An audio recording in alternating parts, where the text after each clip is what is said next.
Here we go again, another roller coaster ride for silver's price. It got crushed today, down almost 2.5%.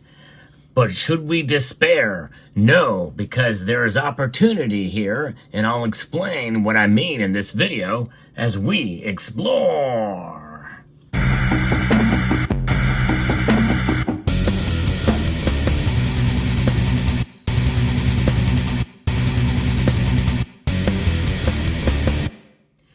Silver got hit very hard today.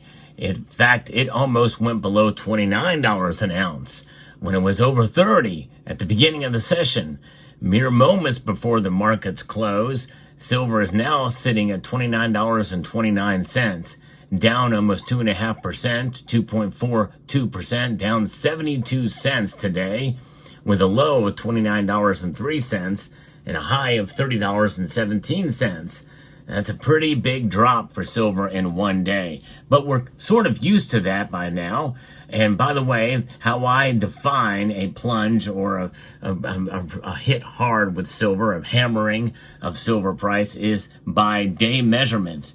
And there's no question that silver got clobbered today. But in the grand scheme of things, $29 silver is not bad. And that is the one little piece of advice I want to give to you, is that tomorrow is a new day and it could recover. There's a lot of psychology driving these markets. Now let's talk about what gold is doing. It fell too, but not nearly by as much. Still above $2,500 an ounce in the ask price. It's down $16 a day to $2,508. Although platinum and palladium both fell almost 3% each. Platinum is down $28 to $941. Palladium is down $27 to $970 per ounce. So what is behind some of this? Well, there's a couple of different factors that are playing a role in the downtrodden precious metals markets today, especially silver getting hit compared to gold.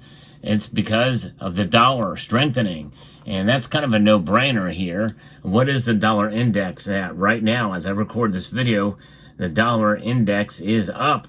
It is up 0.5 to 101.10, which is lower kind of than where it has been in recent years. But anything above 100, I think, means a fairly strong dollar. But gold and silver's prices were hurt by it as they focus on key inflation data from the world's largest economy for clues on the size of the Federal Reserve's potential interest rate cut in September. Although it's a foregone conclusion, I believe that it is going to happen. And what is going on? Well, the dollar has climbed, making gold more expensive for other currency holders, and silver especially. We're seeing a little pressure coming from a bit firmer dollar, and at this point we're waiting for further information to drive the market either in one direction or another based off of inflationary data, according to David Meager, who is the director of metals trading at High Ridge Futures. So what we're seeing is profit-taking consolidation ahead of the report. Investors are now looking for chip giant NVIDIA's quarterly earnings report due later in the day, and U.S. personal consumption expenditures data, which will be due Friday. If Friday's PCE numbers come in lower than expected, it could boost expectations of a more dovish Fed, creating a potential upside for gold, according to Ricardo Evangelista, who's a senior analyst at Active Trades, in a note. So that's kind of some guidance on what we kind of can expect if that data come in lower than expected. Markets are pricing in about a 63.5 chance of a 25 basis point rate cut in September. That's a quarter point, and a 36.5% chance of a 50 basis point cut, according to the Fed Watch tool, which means the jury is really kind of still out with regards to one or the other, although strongly leaning towards a quarter point. I think that's what they're going to do. I don't think they're going to do a full half point, and I think to some extent the markets have kind of baked in a half point cut. But it's not manifested itself obviously yet with the Fed Watch tool data. Now, gold has seen some modest inflows recently within the last week of about 8 metric tons, led by North American funds, according to the World Gold Council. China's net gold imports via Hong Kong rose 17%, marking the first increase since March. And I think that is part of what is slowing down gold's decline. There's a lot propping up gold, but nothing more than what we're seeing with central banks accumulating more of the metal. China is a major consumer of gold, and this uptick in gold demand could support the global gold price. That's one of the reasons why silver reacts much more radically than gold at this point. And so what's happening here? Well, gold and silver, I think today fell because they are precious metals. Not so much silver as a commodity, although that does weigh to some extent is what's happening there. But I think in a sense, because it fell so much, there's a lot of different factors that come into play with the industrial side of silver. So it makes it difficult to really make a correlation there. But the best thing we can have to make that connection is what is happening with other base metals, other industrial metals. And they're all up. And they're all up slightly. But silver is down sharply. This is why I believe, for the most part, silver is down because of its role as a precious metal. And it's just getting hit much harder than gold at this point, widening the ratio to almost 86-1. But this provides an opportunity because, gold is a metal that certainly is protected, I think, at this point. So during these dips, it's going to fall much, much less than in a normal market. And what is a normal market? A normal market is when gold is still falls or rises less in a situation. But this time, it's much more exaggerated because gold is being protected by central banks and silver is not.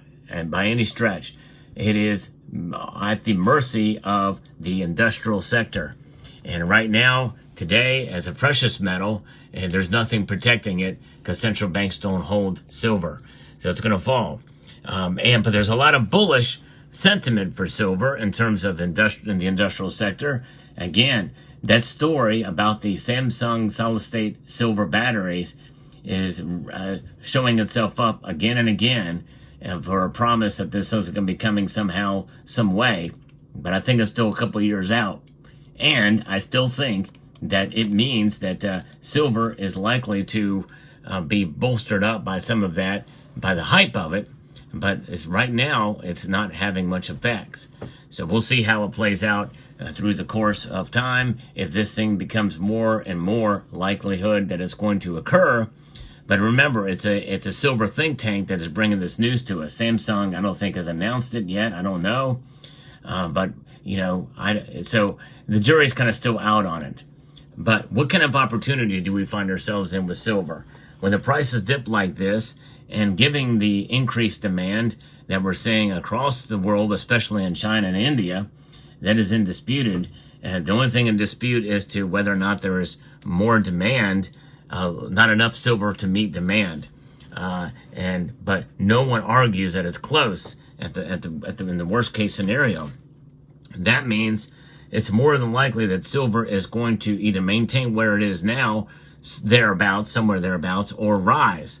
And most people think it's going to rise to some level. So anytime there's a dip like this, it provides a buying opportunity. And I think that it's a good time, especially when silver's down now, just exactly 2.5%, down 75 cents, and provides a good buying opportunity if you have the funds and it meets your budget. Otherwise, is just kind of wait and see what happens. Yes, it could go down even more tomorrow, but I kind of doubt it because psychology is kind of what it rules the day with the metals complex. And I think it's a dramatic fall down like this. Typically, it's an overreaction, and then there's a consolidation period. And we could see that in the next day or two. And of course, there's only 2 days left in the week, and we know what Fridays are. For those who've been following the markets fairly closely, Fridays usually mean a smackdown in the price. And we always can't forget about the derivatives market as well having a role. The mere existence of those and the amount of shorts that are out there means that it's in some interest to keep the silver prices somewhat low. But we'll see how that plays out. So this provides an opportunity, but I don't think this is going to last long. We'll see. So let me know what your thoughts are on the markets with silver. I do like to give you the latest news. It's what I do on this channel in the world of the precious metals markets. And today was a pretty big drop for silver's price, but do not lose heart. A buying opportunity is here, and we can take advantage of it if we so desire. I was not able to take advantage today, but that's all right. So let me know what your thoughts are down in the comment section below. I hope you found this video informative, insightful, and educational. If you did, I hope you will consider subscribing to the channel if you haven't done so already. And I want to extend a multitude of gratitude to you all and encourage you to please rate, share, comment, and stack.